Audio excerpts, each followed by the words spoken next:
Hola a todos y bienvenidos al capítulo 22 de Arduino desde cero en español. En esta oportunidad aprenderemos a utilizar el codificador rotatorio modelo KI40 que forma parte del kit de sensores 37 en 1, el cual nos servirá como dispositivo de entrada para determinar el giro de su eje y sentido del mismo. En una primera vista parece ser como un potenciómetro del estilo que ya trabajamos con anterioridad, si bien tiene un eje que lo podemos girar en sentido horario o antihorario, el codificador genera señales digitales en lugar de ser una resistencia variable como es el potenciómetro. Al girar su eje, sentiremos que el mismo da pequeños pasos o clics donde se detiene. De hecho, el modelo KI40 requiere dar 30 de estos pasos para dar un giro completo de 360 grados. Otra diferencia con el potenciómetro convencional es que no tiene topes, se lo puede girar libremente en cualquier sentido sin llegar nunca a un límite. Esto hace que tampoco tenga una posición absoluta, siempre será relativa al valor anterior. El módulo consta del codificador rotatorio montado sobre una placa de circuito impreso con 2 resistencias en su parte posterior y 5 pines de conexión. Incluye también un interruptor simple normal abierto que se activa al presionar el eje y está conectado en uno de sus extremos a GND. Debemos entender el principio de funcionamiento del codificador rotatorio para poder aplicarlo en la práctica. Existen modelos de diversos fabricantes y la denominación de sus pines suele variar. Por eso se los describe de forma genérica como pines A, B y C. Luego en el circuito de conexión veremos cómo es la denominación particular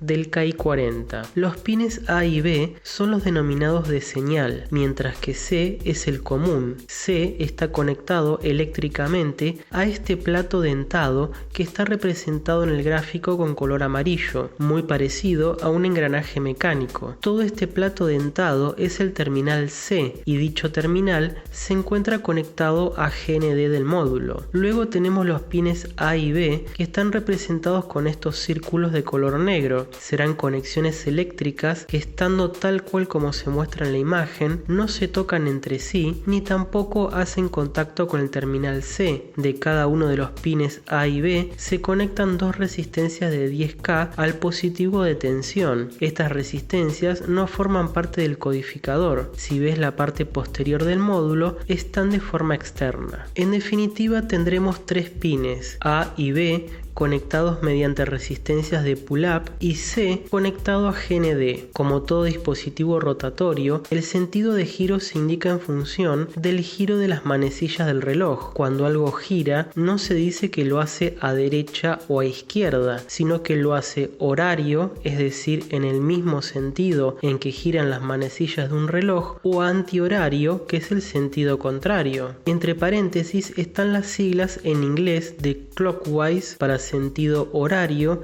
y counterclockwise para sentido antihorario. En mucha documentación que encuentres en idioma inglés lo verás con dichas siglas y vale la pena mencionarlo. Vamos a comenzar a girar el eje del codificador y ver cómo se van generando las señales sobre los pines A y B. Sobre la izquierda vemos el gráfico del codificador y sobre derecha un gráfico que muestra el valor de la señal sobre A y B en función del tiempo. Sobre el eje vertical tendremos arriba la señal A y por debajo la señal B. El eje horizontal será el tiempo. Si iniciamos con el codificador en esta posición, vemos que A y B tienen un nivel alto, ya que están conectadas mediante las resistencias ABCC. El plato dentado conectado a GND no está haciendo contacto con ninguno de los terminales, por eso con color azul mostramos una línea tanto en A como en B indicando un nivel alto en ambos pines. Para ser consistentes y que se entienda mejor, estaré dibujando siempre con color azul las señales cuando se esté girando el codificador en sentido horario. antihorario. Si ahora comenzamos a girar el eje conectado directamente al plato dentado del terminal C, veremos que ahora el pin A está haciendo contacto eléctrico con C, con lo cual A, que tiene un nivel alto, pasa a un nivel bajo. A y C conectados hacen que A pase a un nivel de 0 volts y es justamente lo que vemos en esta parte del gráfico. Pasa de un nivel alto a uno bajo, pero de forma interesante, presta atención que el terminal B aún no hizo contacto con el terminal C, sigue estando con un nivel alto a través de la resistencia de pull-up. Por eso en el gráfico de la señal B la mantenemos con un nivel alto y ya empieza a ser notorio que A y B tendrán un comportamiento distinto a medida que se gire el eje. Si ahora giramos un poco más, tanto A como B están tocando con el terminal C, por ende enviando dichos pines a GND, con lo cual en el gráfico veremos que A, que venía con un nivel bajo, sigue manteniendo dicho estado y recién ahora B pasa de alto a bajo. Continuando el giro, ahora A deja de hacer contacto con el terminal C, el plato dentado, con lo cual vuelve a un nivel lógico alto, pero B sigue tocando con C, con lo cual permanece en bajo. Finalmente, si continuamos girando un poco más, veremos cómo estamos en el estado inicial, con los terminales A y B no haciendo contacto con C, por ende con ambos con un nivel lógico alto, como se muestra en esta parte del gráfico. Cuando mires los gráficos de las señales A y B, lo importante es que prestes atención cuando la señal pasa de alto a bajo. Recordá que tanto A como B están todo el tiempo en alto, solo cuando giramos el eje logramos que pasen a niveles bajos. Muchas veces estamos acostumbrados a decir que hay un pulso cuando vemos que pasa de un nivel bajo a alto, pero aquí es al revés. El pulso se genera cuando pasa de alto a bajo. De todo esto que vimos, me interesa que te quedes con el siguiente concepto. Cuando giramos el codificador en sentido horario, primero ocurre el pulso en el terminal A y luego más tarde ocurre sobre B y lo representamos de la siguiente forma. Primero ocurre A y luego B. Ahora giremos en sentido antihorario y verás por qué es importante quedarse con este concepto. Antes de continuar, debo aclararte que estas señales que vimos en A y en B ocurren únicamente durante la transición de un paso a otro del codificador, es decir que no podemos detener el giro en una posición intermedia, con lo cual la generación de las señales ocurre muy rápidamente entre un paso o clic y el siguiente. En el gráfico, por cuestiones didácticas, el plato dentado tiene 4 posiciones donde A y B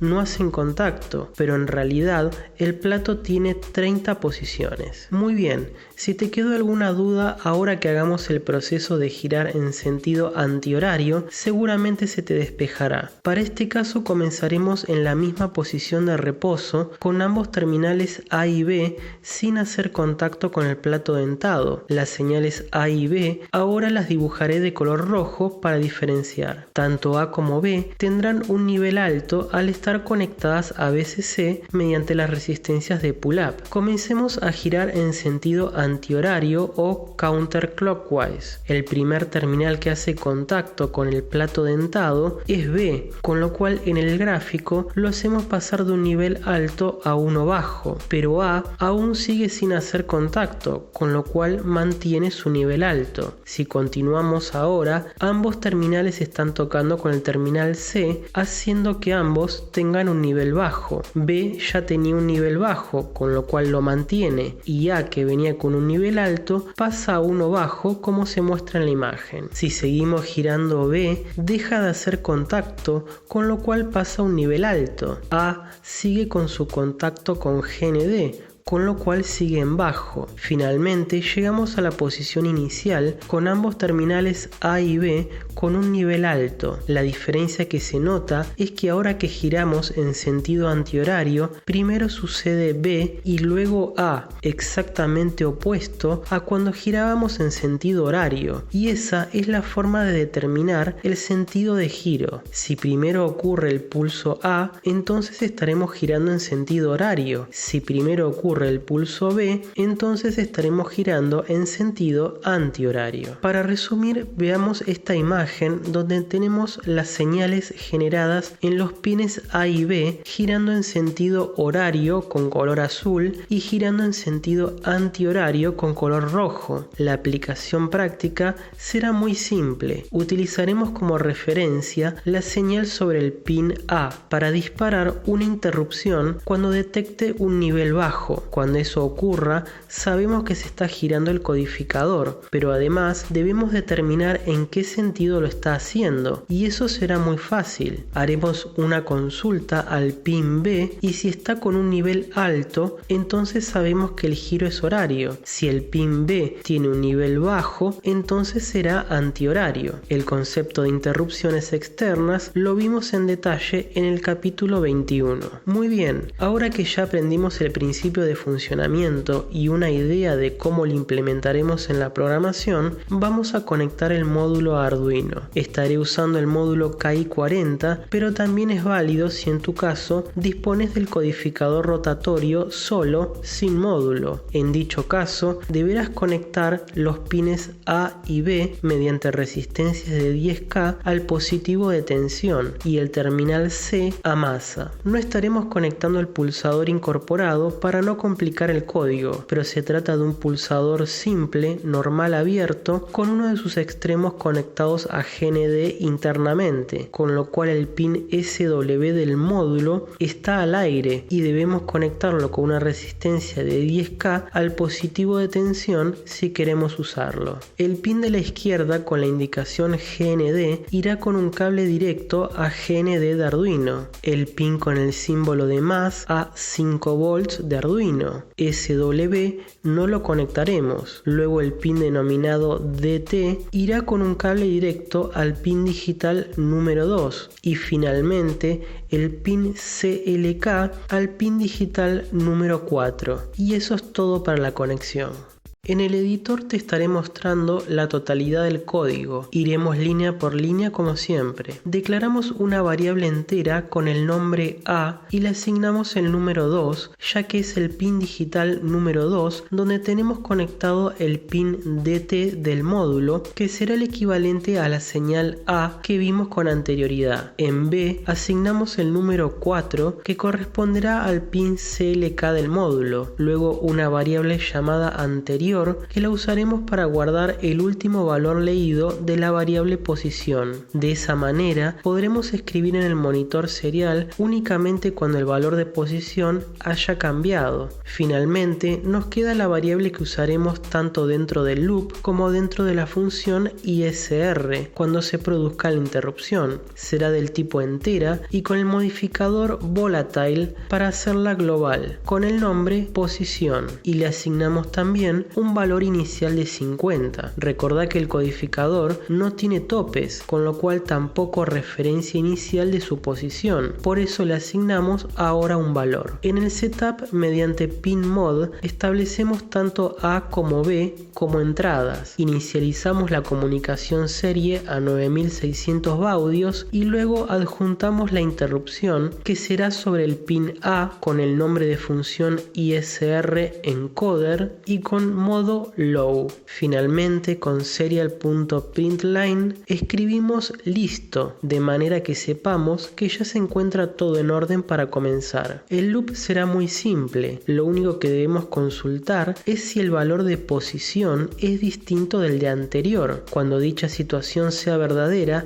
escribiremos en el monitor serial el valor de posición y actualizamos el valor de anterior con posición. Y eso es todo. Ahora, dentro de la función ISR llamada encoder, tendremos la parte más importante del programa. Hay varias líneas comentadas. Por ahora te voy a pedir que no le prestes atención y en breve explicaré de qué se trata. A esta función llegaremos cada vez que la señal A pasa a un estado bajo. Para recordar un poco el comportamiento de las señales, traeré a pantalla una versión reducida de lo que sacamos como conclusión del principio de funcionamiento. Si vemos la señal en color azul, que corresponde al giro en sentido horario, A tiene un nivel bajo, B tiene un nivel alto. Si ahora vemos la señal en color rojo, que corresponde al giro en sentido antihorario, se puede apreciar que si A tiene un nivel bajo, B también tiene un nivel bajo. Y esa es la lógica que aplicaremos aquí. Solo debemos consultar mediante una sentencia if el valor de B. Si tiene un nivel alto, entonces estamos en sentido horario, con lo cual simplemente incrementamos el valor de posición en 1 con posición más. Luego al else llegaremos si la condición del if no es verdadera, es decir que B tiene un nivel bajo. En ese caso decrementamos en 1 el valor de posición con posición menos. Y con eso tendríamos la totalidad del código. Si lo subiésemos a Arduino, en la práctica veríamos que al girar el encoder funcionaría de forma errática. Si lo giramos en sentido horario, una posición, veríamos que el valor mostrado en el monitor serial incrementaría en mucho más de 1, quizás 3 o 4. Esto es debido a la construcción mecánica del encoder rotatorio. Las conexiones internas que permiten generar las señales A y B son mediante una serie de contactos mecánicos se generan rebotes, de manera que deberemos utilizar una rutina antirrebote de manera tal que si detectamos un pulso y casi de forma inmediata detectamos otro, entonces sabemos que ese segundo pulso debe desestimarse ya que es producto de un rebote. La aplicación de la rutina antirrebote es muy simple. Pondremos todo el bloque if dentro de otra sentencia if donde evaluará verdadero únicamente si el tiempo entre pulsos, en nuestro caso entre interrupciones, es mayor a 5 milisegundos. Si luego de una interrupción viniese otra interrupción, por ejemplo con diferencia de 3 milisegundos, sabemos que se trata de un rebote y lo desestimamos. Para activar la rutina vamos a descomentar la línea del if y luego más abajo la llave de cierre de la misma y la línea anterior. Verás que la condición del if es la resta de dos variables, una con el nombre de tiempo interrupción y otra con el nombre de última interrupción. Estas dos variables están definidas al principio, así que descomentamos sus líneas. Dijimos que la idea es calcular el tiempo que transcurre entre interrupción e interrupción. Para eso utilizaremos una función llamada milis. Esta función devuelve el tiempo transcurrido desde el inicio del programa en milisegundos. Como esta función devuelve un número que es cada vez más grande a medida que pasa el tiempo, debe ser siempre definida del tipo unsigned long.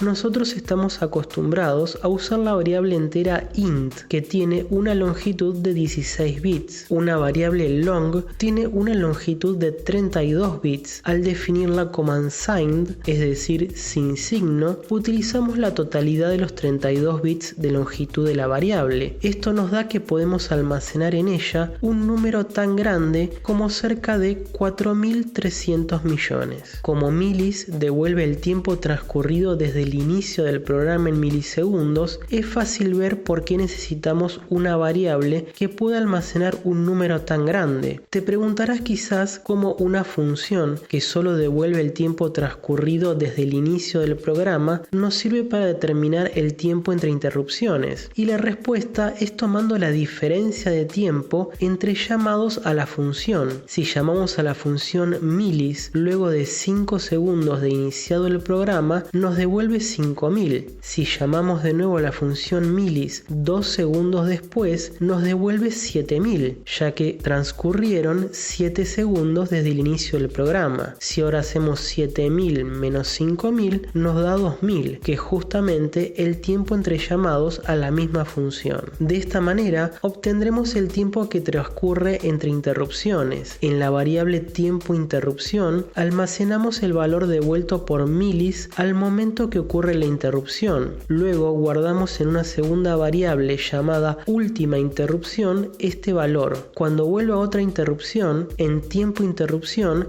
tenemos el valor actual, que siempre será mayor que el anterior, y así simplemente restando los valores obtenemos el tiempo entre interrupciones. Solo nos quedará actualizar el valor de última interrupción con el valor actualizado de tiempo interrupción. Este método es perfectamente aplicable para cualquier circuito eléctrico que tiene contactos mecánicos como los pulsadores. Es por ese motivo que le estamos dedicando algo más de tiempo de lo usual para que quede bien fijado el concepto, ya que te encontrarás usando este tipo de rutinas antirrebotes en variedad de ocasiones. Para finalizar el tema antirrebote, debemos atender un último detalle. Toda la rutina está dentro de una función ISR, no está dentro del loop. Como ya sabes, toda variable que se define dentro de una función se crea al momento en que es llamada la función y se destruye al salir de la misma. Nosotros necesitamos que la variable última interrupción mantenga su valor, si no, no nos sirve para determinar la diferencia de tiempo. Para solucionar este tema, en la declaración de variable última interrupción le colocamos el modificador static. Lo que hace static es decirle al compilador que no destruya la variable al irse de la función, que mantenga su valor entre llamados a la misma. La variable tiempo interrupción no requiere ser static, ya que no nos importa que pierda su valor entre llamados, ya que cada vez que llegamos a la función le cargamos el valor de milis que siempre cambia. Ahora sí, si subimos el programa, veríamos que funciona correctamente al deshacernos de los rebotes. Veríamos cómo se incrementa o decrementa el valor de la variable posición con el giro del encoder. Pero para dejarlo totalmente funcional, este programa, y lo puedas reutilizar para varios proyectos, debemos encargarnos de una última cuestión. El encoder no tiene topes, con lo cual el valor de posición incrementa y decrementa sin un límite. El límite será solamente la longitud de la variable, y esto no es muy práctico para la mayoría de los casos. Por ejemplo, nosotros podríamos necesitar que solamente varíe el valor entre determinados límites. Para eso usaremos una combinación de las funciones min y max, como se ve en esta línea. La vamos a descomentar para activarla. Veamos primero para qué sirven las funciones min y max. Min calcula el valor mínimo de dos números, es decir que entre paréntesis debemos colocar dos valores numéricos y nos devolverá el mínimo de ambos. Los números se pueden colocar en cualquier orden. Aquí el ejemplo es con dos variables llamadas x e y. Un ejemplo rápido sería si x vale 10 e y vale 20, la función devuelve 10. Si x vale 50 e y 30, devolverá 30. Muy simple, siempre el valor menor. Esta función nos servirá para definir el límite superior de la variable posición. Parece contrario hablar de una función que devuelve el valor mínimo de dos valores y que sirve para establecer el límite superior, pero verás que es así con un simple ejemplo. Si queremos que la variable posición tenga un límite de 100, es decir que incrementemos su valor girando en sentido horario, comenzamos desde 50, vamos girando hasta que llegue a 100 y no siga incrementando pese a que uno siga girando. Entonces con la función min pondremos como uno de los parámetros a 100 y como segundo a la variable posición. Si posición vale por ejemplo 60, el valor mínimo entre 60 y 100 es 60.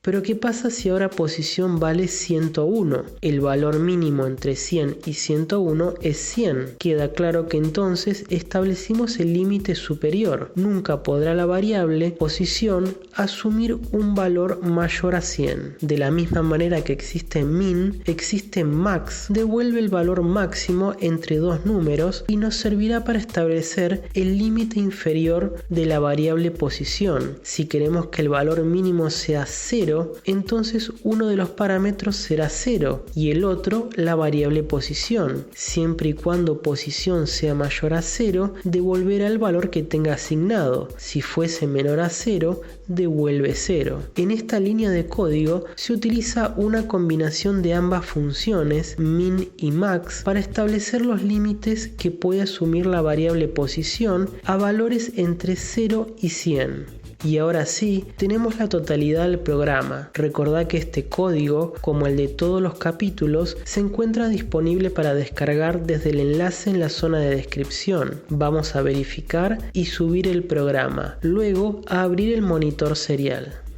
En la ventana del monitor serial verás que dice listo y no escribe nada más. Eso es porque aún no giramos el eje del encoder. Antes de hacerlo, recordá que le cargamos un valor de posición inicial de 50, de manera que si ahora giramos en sentido horario una posición, veremos que aparece el número 51, lo cual es correcto. Al girar en sentido horario, incrementamos en 1 el valor de posición. Si ahora giramos nuevamente una posición en sentido horario, escribe el valor 52. Como verás, cuenta perfectamente bien, ya que nos encargamos de desestimar rebotes del propio mecanismo del encoder. Podemos seguir girando en sentido horario con la velocidad que queramos y vemos cómo va incrementando en 1 el valor de la cuenta. Podemos hacerlo hasta, por ejemplo, un valor de 60. Ahora giremos una posición en sentido antihorario. Lo que debe hacer el programa es decrementar el valor de la posición en 1, así que podemos ver que ahora escribe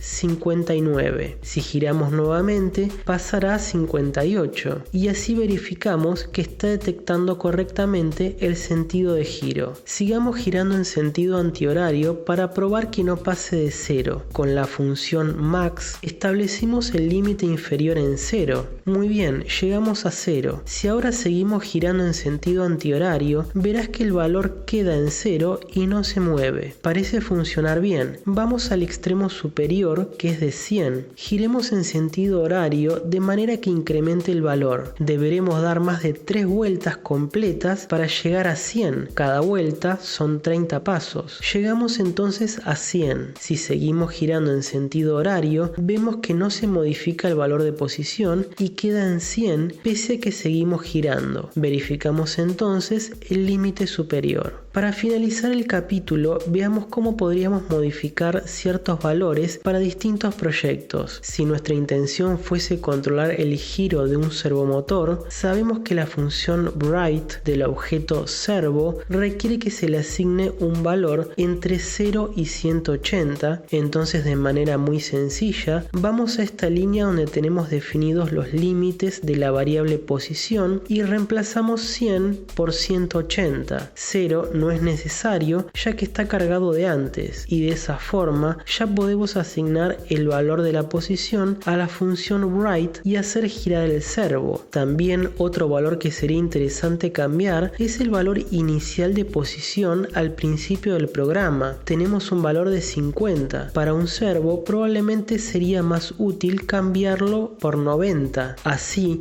cuando se inicia el programa, el servo se ubica a 90 grados y luego con el encoder vamos girando en un sentido u otro. Otro caso sería utilizar la variable posición para una salida PWM. PWM requiere valores entre 0 y 255, así que también muy fácilmente vamos a esta línea y cambiamos 180 por 255 y así nos aseguramos que la variable siempre se mantenga en el rango de 0 y 255. También tranquilamente se podría modificar el valor de la posición inicial. Si lo vamos a utilizar para regular la intensidad de un LED, quizás un valor inicial de 127 nos vendría bien para arrancar con brillo medio. Y así para todo lo que necesitemos. La idea de este código es que lo puedas reutilizar para cualquiera de tus proyectos. Eso es todo por este capítulo. Como siempre, te pido te suscribas para recibir notificaciones y por cualquier duda o comentario lo podés hacer debajo que con gusto te responderé. Chau